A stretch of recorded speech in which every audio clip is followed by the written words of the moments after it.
মেধাবী ছেলে, কিন্তু এগুলো তো সব ফকির কাঙালি। আমি এদেরকে মরে গেলেও বিয়ে করব না। আচ্ছা তুই একটু থাম, শান্ত, আমি দেখি।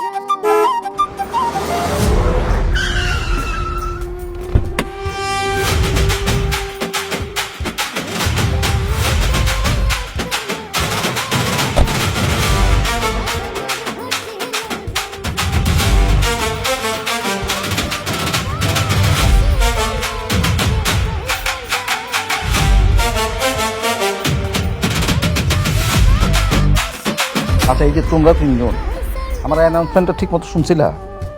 আমি আমার একমাত্র মেয়ের বিয়ের জন্য পাত্র খুঁজতেছি। ঠিকঠাক আমি পাত্রটা খুঁজছি হচ্ছে শিক্ষিত, ভদ্র, নম্র, গুড লুকিং, এইরকম একজন পাত্র। কিন্তু তোমাদের মানে তোমাদের দেখে মনে হচ্ছে তোমরা যে এলাকায় থাকো সেই এলাকায় সাত দিন ধরে দুর্ভিক্ষ চলছে। তোমাদের দেখে তো কাঙাল মনে হচ্ছে। স্যার এটা কেমন কথা বলেন? আমরা কাঙ্গাল না তো, আমাকে চেহারাই এমন, কিন্তু আমরা দুই বেলা ঠিক করে খাইতে আর বাবারে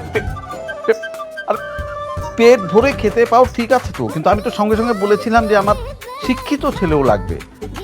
সেটা এটা কি কম স্যার? আমগো এলাকার মধ্যে সবচেয়ে শিক্ষিত পোলা আমি আছি, আবার মেধাবী। স্যার আমি শিক্ষিত। আচ্ছা শিক্ষিত ছেলে পাওয়া গেছে। আচ্ছা তোমার শিক্ষাগত যোগ্যতা কত? অবশ্যই আমি মেলা পড়ছি ক্লাস 5 পর্যন্ত। ক্লাস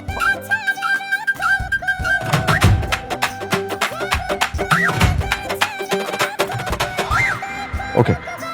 আর এই যে হ্যান্ডসাম বয়, তোমার শিক্ষাগত যোগ্যতাটা বলো। স্যার আমি ক্লাস 2। তুই ক্লাস আসছিস কেন? এই ক্লাস কেন?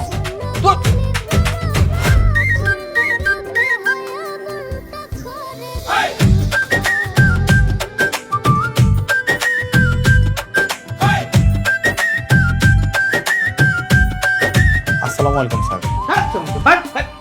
স্যার আমি নতুন স্যার, আপনার মেয়ের বিয়ে করতে চাই।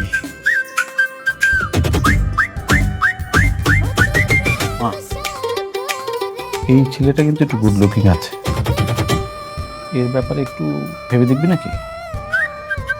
বাবা গুড লুকিং হলে কি হবে? দেখো আমি কোনো অশিক্ষিত ছেলেকে বিয়ে করতে পারবো না। না না ম্যাডাম, আমি শিক্ষিত, আমি তিতুমির থেকে ডিগ্রি কমপ্লিট করছি। আপনাকে যদি বিশ্বাস না হয় তার জন্য আমি আমার সব রেজাল্ট নিয়ে আসছি, রেজাল্টের শিট আমার কাছে আছে। এই যে আমরা কিন্তু এরকম একটা ছেলেই খুঁজতেছিলাম মা। ছেলেটা কিন্তু শিক্ষিত আছে আমার। বাবা শিক্ষিত হলেই তো হবে না, আমার পছন্দেরও তো একটা ব্যাপার আছে। আচ্ছা ঠিক আছে, মানে এমন তো না যে আমি আজকেই তোর বিয়ে দিয়ে দিচ্ছি। তুই ছেলেটাকে কিছুদিন দেখ, তুই যদি গ্রিন সিগন্যাল দিস তারপরে না হয় আমরা পরের ধাপটা নিয়ে আলোচনা করি। ঠিক আছে, কোনো সমস্যা নেই, আপনাদের যত খুশি যেমনে খুশি আপনারা আমার দেখতে পারেন, আমি কিন্তু মানা করবো না, আমি কিন্তু রেডি আছি। দেখো বাবা তোমার যেটা ভালো মনে হয় করো, আমার না সবার ভালো লাগছে। শোন এই বলছিলাম যে ওই যে আচ্ছা এই ছেলে তোমার নাম কি? স্যার আমার নাম রাতুল। আচ্ছা ঠিক আছে, তাহলে তুমি আপাতত ওয়েটিং লিস্টে থাকো। ঠিক আছে, 7 দিন আমার মেয়ের সঙ্গে তুমি একটু সময় কাটাবে, আমার মেয়ে তোমাকে একটু যাচাই বাছাই করবে। ও যদি সব ঠিকঠাক মনে করে সেক্ষেত্রে আমরা পরবর্তী ধাপে আলোচনা করবো। ঠিক আছে? ঠিক আছে স্যার। স্যার স্যার আপনি এটা কি করলেন? এটা কোনো হইলো? হ্যাঁ কোন জায়গায় তিতুমিরে গেছে, আমিও তো ওদিকে যাই, এখন আমরা কি করবো? ও তাই না? আচ্ছা ওই বুঝতে পারছি। আচ্ছা দরজা কোন দিকে বাইরে বার? জিয়ান দিয়ে আইসো, জিয়ান দরজা চলে যাই তো।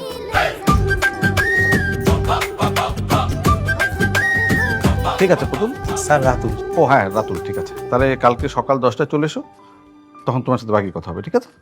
ঠিক আছে স্যার, আসি স্যার। এই কাগজগুলো দিয়ে দিও।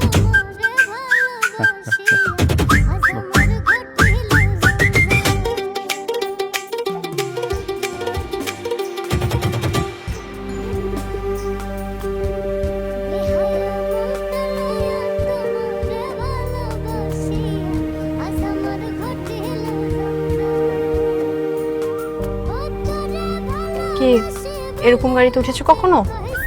না, এই প্রথমবার উঠছি। নাম কি? রাতুল। বাসা কে কে আছে?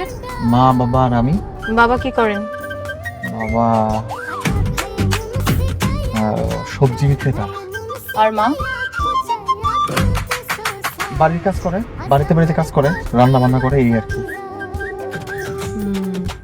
তো মিথ্যে কথা বলা, বাবার পকেট কাটা, মেয়েদের পিছনে ঘোরা, এসব বদ অভ্যাস নাই তো? তোবা কি কইতাছেন ম্যাডাম?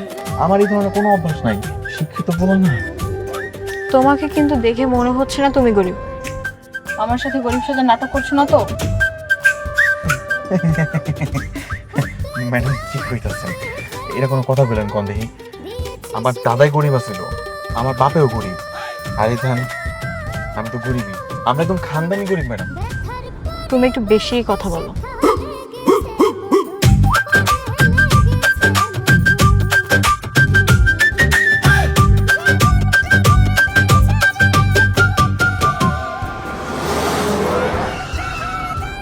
ম্যাডাম আমরা কই যাইতেছি?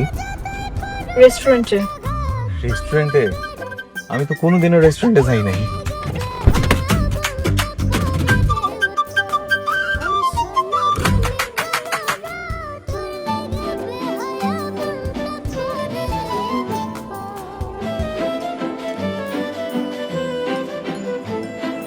কি খাইবেন?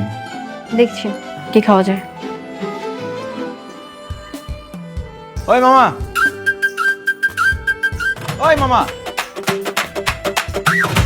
ওই মামা কাদেরকে বলছেন? যারা না খাওন দিয়া যায় করে। ওনাদেরকে ওই মামা এসব বলতে হয় না, বলবেন এক্সকিউজ মি, হ্যালো, এভাবে। Excuse me. ওই মিয়া,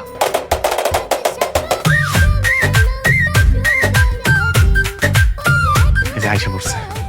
জি স্যার। বলো কি খাবে? আমার দুটো গরম গরম পুরি, দুটো গরম জিলাপি, এক বাটি ডাল, জানিয়েন। এখানে কোনো পুরি জিলাপি পাওয়া যায় না। ও, তাহলে কি পাওয়া যায়? এখানে কফি, পিৎজা, বার্গার এসব পাওয়া যায়। এগুলোর মধ্যে কি খাবো বলো? জান, আমার জন্য একটা কফি নিয়ে আনি। দেখো ওরে বাবা রে বাবা, এত রকম কফি পাওয়া যায়? এই যে ছবি রেট আমার দিয়ে। ঠিক আছে, যান তাড়াতাড়ি আনেন।